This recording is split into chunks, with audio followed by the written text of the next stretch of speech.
Okay, well, welcome everybody to our Tuesday night call for the 6-week challenge. Tonight we have some awesome guests, Zac and Nici Hinkel. They are both diamonds, and they've been diamonds for like, how long have you guys? You guys have been a big deal since I've been in the company, so they've been Plexus celebrities for a long time. So they're doing something right.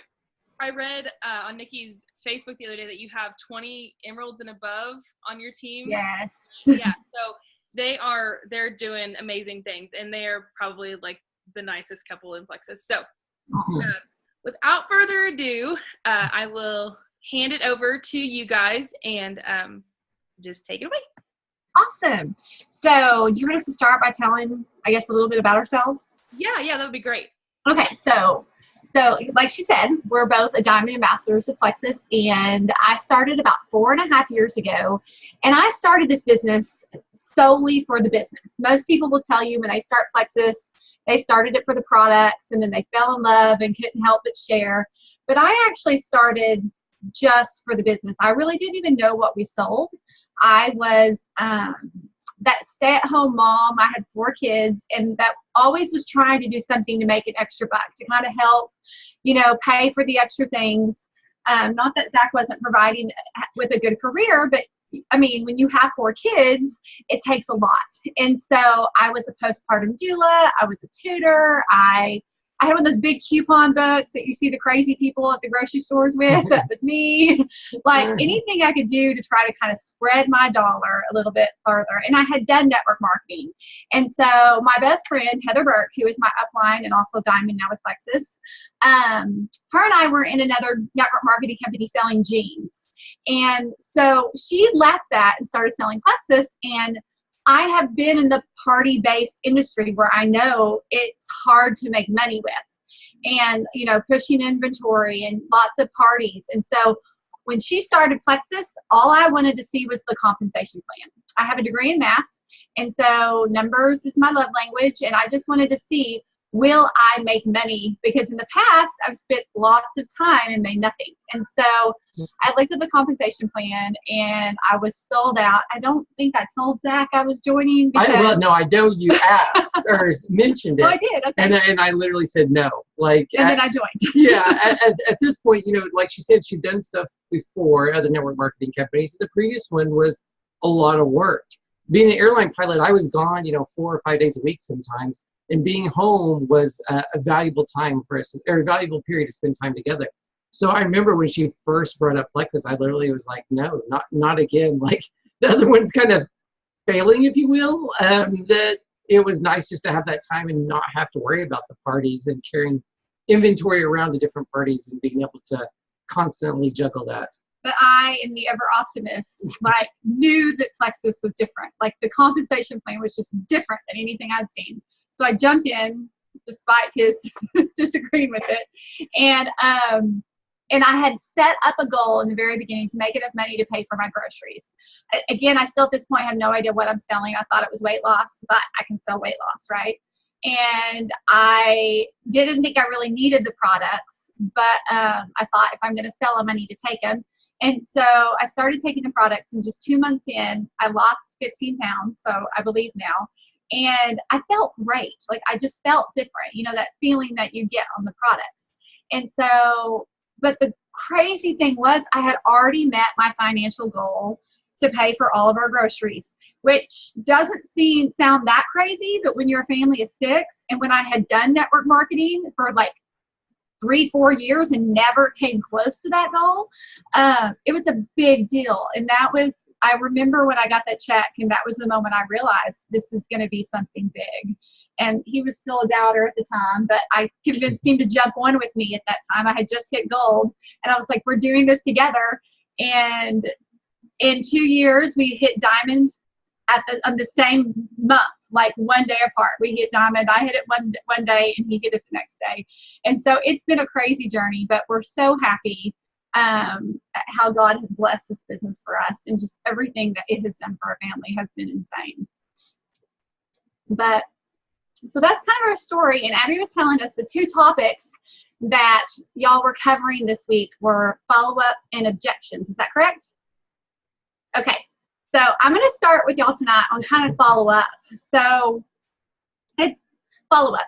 It's one of those things you always hear, the fortunes in the follow-up, right? Or maybe, you know, Abby tells you every Friday it's follow-up Friday, or it's a word that we hear a lot, and we know that it is so, so, so very important. And it's absolutely crucial to follow up with your prospects, your customers, and your ambassadors.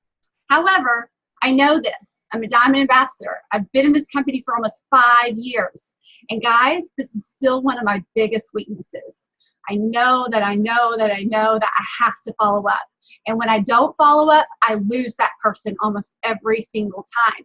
Yet, I still don't want to do it. And it's funny that she asked me to talk about this tonight, because I've kind of been pondering this lately. Like, what is the hang up? Like, why is following up so difficult? And so let's talk more about the root of the issue. Like, why, like, if we know we're supposed to follow up, it's such a simple process. Why do we drop the ball? Like, why is that such a common ball dropped in this industry? And so I kind of came up with a list of some hang-ups that tend to make us keep from doing this task. It's an easy task. And so I have the first hang-up I thought about is being unorganized and not keeping good notes. Now, this is actually an area that I thrive in. I love Excel. I love spreadsheets. I have this big follow-up spreadsheet that has my prospects tab and my customer tab and my ambassador tab. I know what they ordered. I know what the prospect's hurdle is. So these are things that I want you, but I know that this isn't everybody's strength. So I want you to really make sure every time you talk to somebody that you're writing that down, whether that be in a spreadsheet or on a piece of paper. If pen and paper is more your wheelhouse, do it that way. But make sure you're writing down who they are, what day you talk to them, and what something about that conversation. Like, did they have was money their obstacle? Was what was keeping them from joining? Did they have fibromyalgia? You know, just something that's going to bring it up in your mind. So if you run across something different, like a sale comes up, you know, I can reach out to that prospect because money was their issue. Now it's on sale. So it's a great time to reach out to them. So make sure you're keeping really, really good notes. Take this, make sure you're seeing this as a business, that you are the business owner and you take control of your business. I think sometimes in the beginning, when you start, we see this kind of as a hobby or as fun, and we're not really taking it seriously. So make sure you're taking those good detailed notes so that when it's time to follow up, you have it all right there laid out, and it's really an easy process. Now, the second hang up, and this is my big one, is being scared of rejection, and this is huge. Now, do you ever you hear it's follow up Friday, and my first thought is, like, what are they going to say? I haven't heard from them. They've been on the product 3 weeks and they've said nothing to me. They must hate them, right? So, like, that's where I think sometimes. So I'm going to ask you, like, do you place personal worth in someone not being happy with the products? And do you feel to blame? Like, is it your fault when someone says, oh, I've been on the products for 3 weeks and now my pinky toe hurts all the time? Like, I've heard crazy things like that, you know? But, like, do you feel responsible for when people have those things? And I want you to write this down, and I want you to remember it forever, because if you don't, this can stop you dead in your tracks. He's laughing at me. I don't know why. You are not Plexus. If someone says no to Plexus, they are not saying no to you. It's not a personal rejection. You are never, ever, ever responsible for somebody else's emotions. So only they can control their feelings and emotions, and only you can control your feelings and emotions. And so if you reach out to a customer and they say they gained 10 pounds the past month on Plexus, you don't own that. Like, that's not on you. We don't know all the other things that they've been doing this past month. We don't know what else is going on with their story. This isn't your fault. And so once you can mentally get past that this rejection isn't about you, you can get to the next hang up that I was going to talk to you about, and that is troubleshooting. So hang up 3 is we either don't want to troubleshoot or we don't know how to troubleshoot. And this can be a big one. Like, troubleshooting, it takes a lot of time and a lot of work and a lot of understanding of the products. And it's where this business it can get hard. Like, it can be fun and exciting when everybody that takes the products sees instant results and they're loving it. But when someone hits a roadblock, like, how do you handle that? Do you know how? I really, really am a big proponent of this is the time to look for your upline for guidance. Like, get them in three-way chats so you can see what they're doing. Like, when you don't know how to troubleshoot in the beginning and you're new, and my upline knows how and she's great at it, that's when I'm like, I don't know the answer to that. But let me add Heather into this conversation and get her point of view. I still even sometimes do that. Maybe not even with my upline. If I'm stumped on something, like, I should know this. Let me get outside help. Let me ask Rachel Meagle or, Becky Page or someone that I know is like a product guru. Let me bring her in. And then when you're seeing how other people have these conversations with people, you learn. It's a constant learning process. So don't ever feel like you're not equipped because you don't know everything yet. Like, you never stop knowing. You never know everything. Like, you never stop learning in this.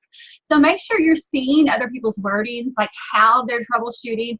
Make sure you're researching the ingredients. Like, devote like an hour a week to like going through the ingredients in the product, reading PubMed articles. When I research an ingredient, I make sure I go to, what is that site? No, there's like a special Google.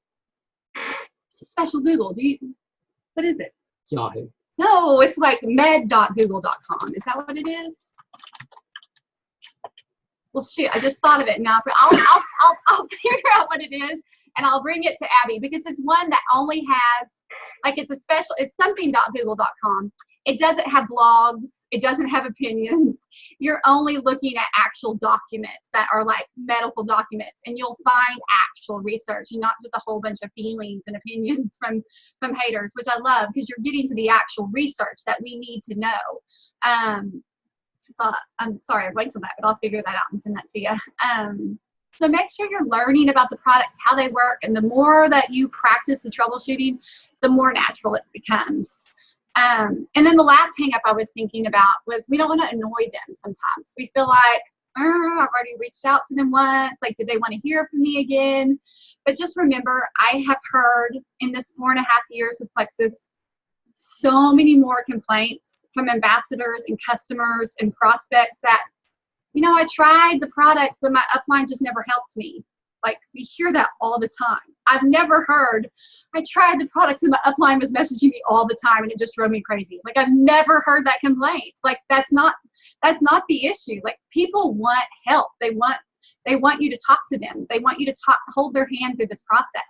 So don't feel like you're ever going to be annoying the people who come to you and ordered from you and joined your team and are interested in these products, because they do. They want you to hold their hand through the process. So I challenge you, next time you hear it's follow-up Friday, and you want to pretend like you didn't see that post and you have something more important to do, to look these hang-ups in the face and face them, and don't let them stop you, because, we're in this to do hard things, and that's what's going to get you to the top. So that's my take on following up. So Zach's going to talk to us a little bit about objections. Yes, and how to overcome them. And it's a hard subject for me. I have to admit, one thing great about me and Nikki being able to run this together is that we get to both utilize our each other's strengths, and we come to find out what each other's weaknesses are so that we can back those up. And overcoming objection is honestly one of the harder ones for me. That's gotten better just because of the fact that we've been in it so long. And really, it comes down to kind of what Nikki was saying earlier. I'm afraid I'm going to be personally tied to the product. I'm going to be personally tied to what I'm saying, and I'm going to get rejected personally. And so when we talk about overcoming rejection, I think the first thing to look at is to empathize with the person. So say I said, I just don't have enough money. Yeah. And so putting yourself aware where that individual is. A lot of times we see great graphics, and I'm not going to bash it, but like the Starbucks reference, like if you can afford Starbucks, then you can afford Plexus, which I think is a great little graphic for Facebook. But when we're talking about a lot of the people that we have on our team, or people that joined our team, especially to join the business, or they just need the products, then we need to put ourselves there. And most of those people, they're not buying Starbucks every day. A lot of those people are living paycheck to paycheck. They're trying to figure out how to move money from credit card to pay the bills, yes, or what bills they need to pay this month. And there are people that legitimately can't afford the products. Like, it's a legit thing. And so I think sometimes to like say, well, if your health was a priority, you could afford that. It's insulting. So we want to make sure to not insult them when they come to you with an objection, but to empathize instead. Yeah, and if you do have canned responses, it's kind of okay to have canned responses, or at least talk to somebody else. And as much as I hate to say it, but role play these questions, you know, especially like Nikki was saying, I don't have the money, and just figuring out some responses. But the big thing is not to cut them out. Listen to them. Make sure that you understand where they're coming from before you throw a canned response out, and make it personal. Make it so that your response is something that they need to hear. And it needs to be something that they can kind of implement into their own life or implant into their brain and figure out how to mold that into their own idea. I really believe that if somebody is asking, if somebody is coming up with objections and you're trying to overcome objections, they're not saying no. They're literally, in my opinion, asking for, it's kind of like they're educating themselves about the product, educating themselves about the company or your views and your opinions over what this company has done for you. So that is definitely not a no just because you get an objection. They're literally already trying to figure out ways that you can prove to them that the products are worth it or the company is worth it. So it's important to come up with a solution that you kind of implement and let it come out as their idea. So whenever they come up with a response of like, well, you know, if I just cut back on Cokes, maybe I could afford to buy this product. Or even if it's, well, you know, I have several people interested. If I could get them to buy products, then I would allow me to purchase my products for free, or, you know, at a net zero. Those are important things, but it's important for them to kind of go through their lifestyle, go through the objections that might be still in their mouth, or still in their head that they haven't came out of their mouth yet, and figure out how to get them to answer those questions. Doing that makes them feel much better about the decision as well. They don't go home with buyer's remorse whenever that came out of their mouth, whenever they figured out how to afford the product, for instance. And I know like the felt found method is one that's used a lot for objections, where it's, I know how you feel, like I felt that way once. What I found is this is what works.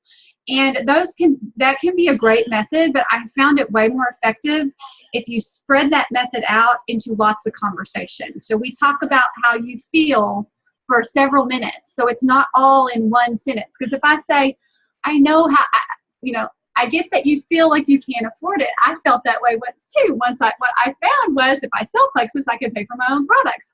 They see through that. Like, that doesn't sound natural. Like I've seen some people be able to do it naturally, but rarely does it come out. And we don't ever want to feel like we're selling to somebody. We want them to really feel like we care when they're talking to us. So while using that principle is still a good principle, you want to make sure it's spread out throughout the conversation. And don't feel like you have to have the instant answers for somebody. Kind of like Nikki was talking about, whenever you get a message and somebody's having issues and you have to research and something like that, having an instant answer, especially if you're not listening to what they're actually saying, it's going to do more damage to overcome that objection than it ever is going to help. Yeah. So really make sure you think about your answers and how you word your answers, because you don't know what that other person's going through. They might be telling you half the story, but you're not getting the full experience of where they are in their life. Being affirming whenever you talk to somebody. Make sure you say when you buy and when you do things, and think of that in your head. Don't say if you do or if. Just make sure that you're always pushing for that. I hate to say pushing for that sale, but just assume it that you're going to have the sale, and assume these questions are the answers that they need to be able to purchase or sign up and move on through the experience. Because I do, when I talk to somebody, if you come to me about Plexus, I assume you're going to buy. It might not be today. You literally might not be able to do it for like 6 months. But after being in this for a while, if you show any interest, you're going to order from me at some point. You know, so just if you go in with that attitude, like that makes a world of a difference in how they respond to you. And I was going to say, objections don't mean no. We talked about, they're getting more educated. But if they do come back and say not at this time, or no, I don't want to buy, or I don't want to sign up, that is not forever. Kind of like Nikki said on the follow-up. We've had so many people on our team. Our team is over 25,000 people now. And we've had so many people that have said no at this point for years, and then suddenly are buying from you. Suddenly they're sending people to your site, or, so just because somebody does say no now, maybe they have some other things going on in their life that this is just not something they can take on right now. But it doesn't mean that that is forever by any means. I mean, honestly, that's kind of most of the things. I would love to give concrete examples on how to overcome objections, but I feel like I hate when things become spread across Facebook and it becomes unauthentic.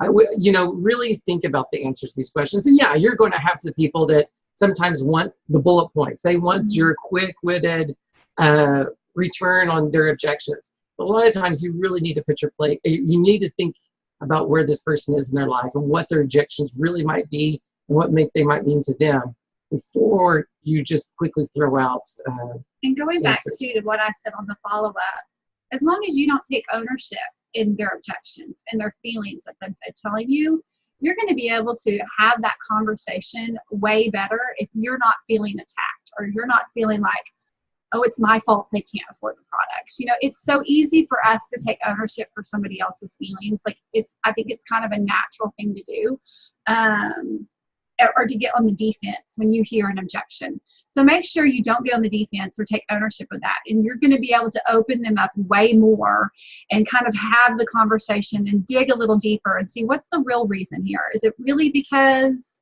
you don't think the products are all natural? Is it really because, kind of dig and ask questions, and you can get to the root of that. And asking questions is big. Asking questions, ending communications with questions, things that allow them to come back to you with answers and more questions, and keep that communication open so that they feel like just because they were asking questions, you're not cutting them off. And not just because maybe you had an answer that they weren't looking for at that time, it doesn't completely cut them off from being able to come back and ask more questions and purchase later. Yeah. Do you have any questions for us? That was amazing. Thank you, guys. Does anybody have any questions for Zac or Nici right now? You can put them in the chat or unmute yourself. I think they can unmute themselves. This is our usually everyone's kind of shy, so don't be shy. Okay, well, while we're waiting, if anyone has any questions, just pop them up in this chat or anything. But I just wanted to kind of go over some bullet points. I was typing my notes out, but I love this. I love that you go to get to the root cause of why people don't like to follow up, because I feel like that's pretty much across the board. I haven't ever heard anybody say, well, actually, that's follow up, So I love if you didn't write down, you are not Plexus, write that down. I love that. They're not saying no to you, and most of the time they're just saying not right now. And when you talked about you haven't heard anybody say, my upline was just annoying me, so I quit. And I actually am in the middle of this. I was buying makeup from another multi-level marketing because I wanted to support the system. And I actually went somewhere else because I bought from 2 different people and they wouldn't get back with me. They never checked on me. They never did anything. It's been a big eye-opening thing for me in, with Plexus in my business, because I realize what it feels like, and I don't want to be that person to them because they wouldn't have been annoying me, So, okay, so we do have a question. Today was a day that was full of objections. How often do you follow up after you have a potential give objections? Well, I always follow up if there's an objection at all, at least validating the objection and asking questions to kind of what was a specific example that you had today? Jamie, do you just want to unmute yourself? Can you, or Trisha, you might have. Oh, okay. Did I do it? Yeah. Okay.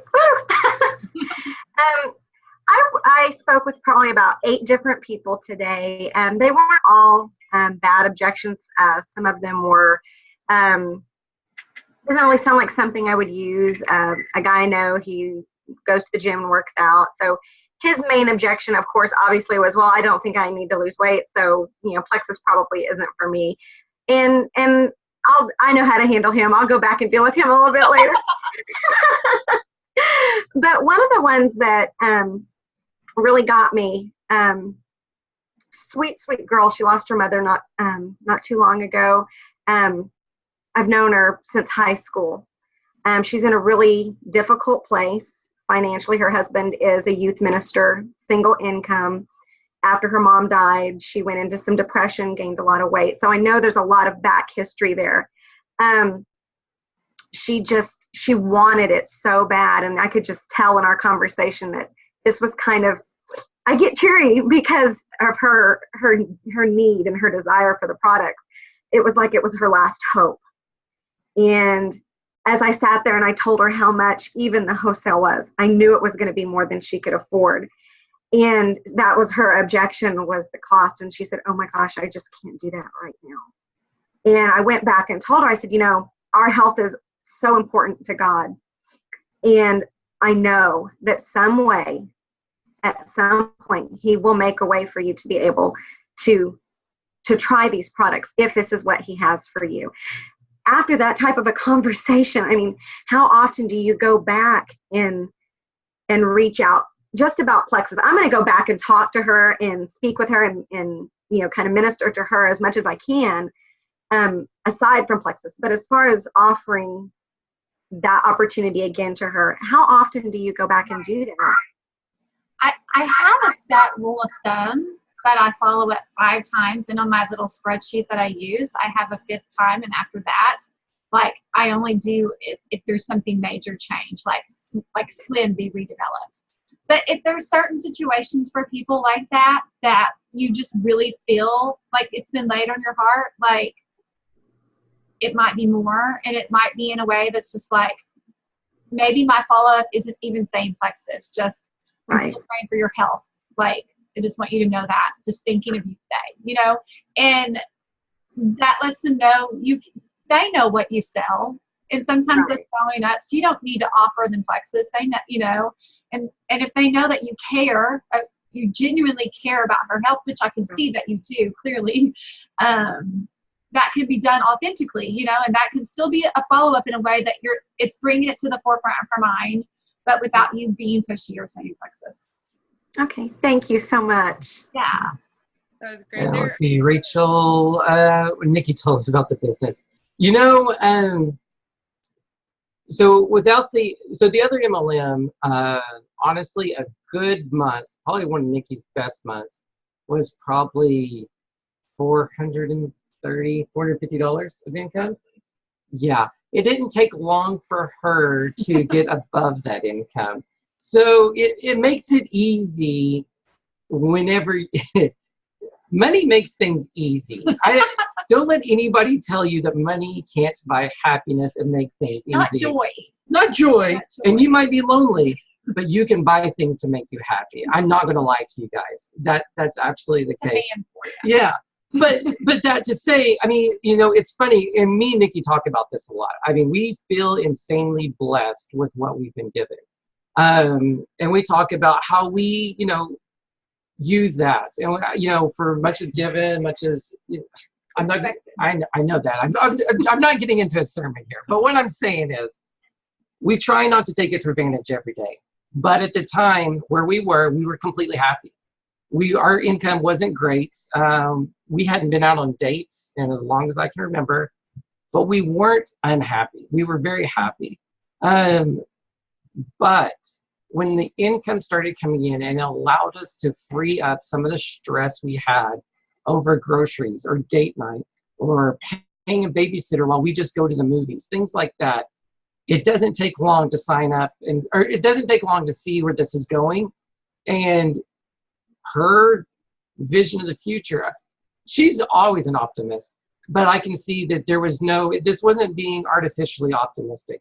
This was, I can see how I can make substantial money and I can see the path to get there. I can tell you the moment he became a believer in the business. Well, I hate to say this moment because this moment is after I've signed up. Okay. And I think that's typical. And I think that is typical. You have people sign up and not completely all of it. We were at, my son has dyslexia and he had to get brain training program done. And we went to this, we read about this brain training program, and we went to this place that was near our house. It's super close. I'm like, this is perfect. They show us around. They tell us how they do. They give us the science behind why this can basically cure dyslexia. And it sounds amazing. It's this amazing program. And we're used to being broke. This is still, I'm senior Ruby, but it's been like 4.5 months I'm in the company, maybe 5 months. So it's still really quick, you know, in this business. So while I'm making a good check already, like, he doesn't believe this is sustainable yet. And I also didn't have control of the finances. I didn't get to see how much she's pulling in as well. We're still running the budget. Yeah. And so we sat down afterwards. They showed it to us, and they showed us the price tag, and it was going to be like $1,400 a month for 9 months. Well, that's a mortgage. That was more than our mortgage at the time, and that was way more than what we would have ever been able to afford in the past.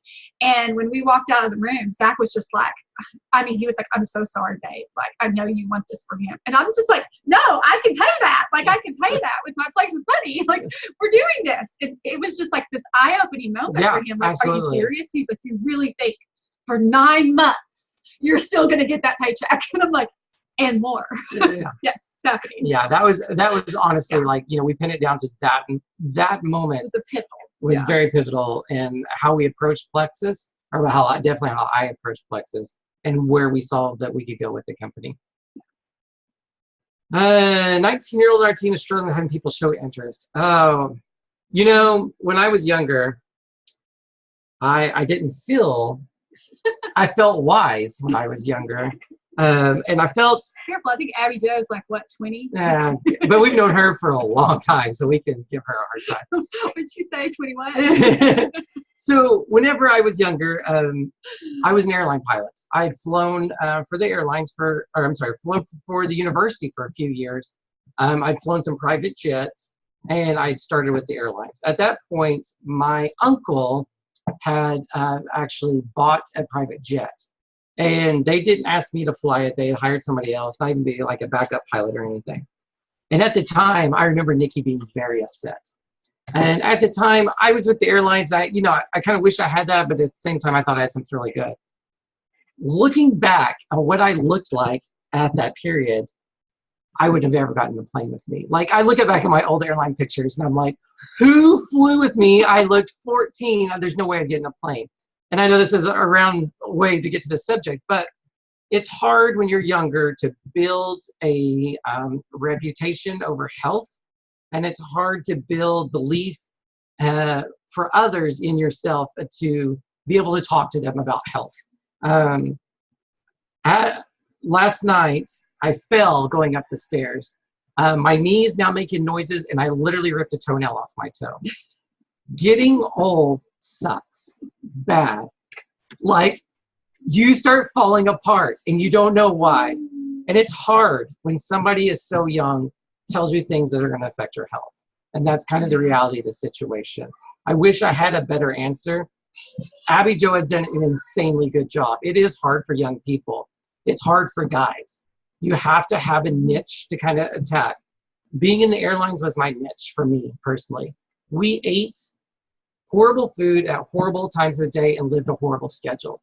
Everybody I know had stomach issues, bathroom issues, issues sleeping, issues with stress. It was an easy market, not necessarily to close on, but to bring up the products and bring up what the Plexus products did for me. You got it as a young person, you have to find a niche. You have to kind of find a way to bring up these conversations to people and have them believe in you.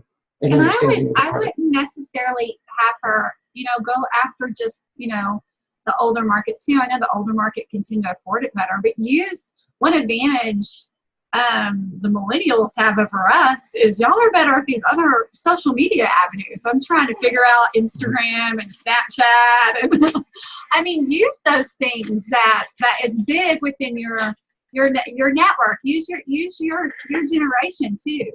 So I definitely wouldn't rule out, using these other forms of social media that most of the Plexus people are missing the bandwagon on. It's an open market out there on these other avenues. I feel like I'm trying really hard to tap into Instagram and learn these things because I've realized I went over to Instagram just within a few months ago.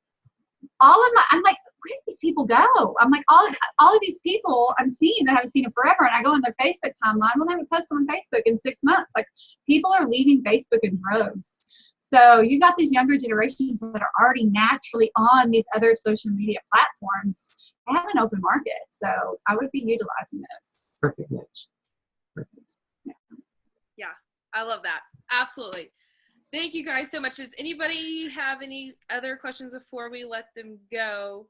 Zac and Nici, I just want to say thank you so much for taking time out of your guys' night and supporting us.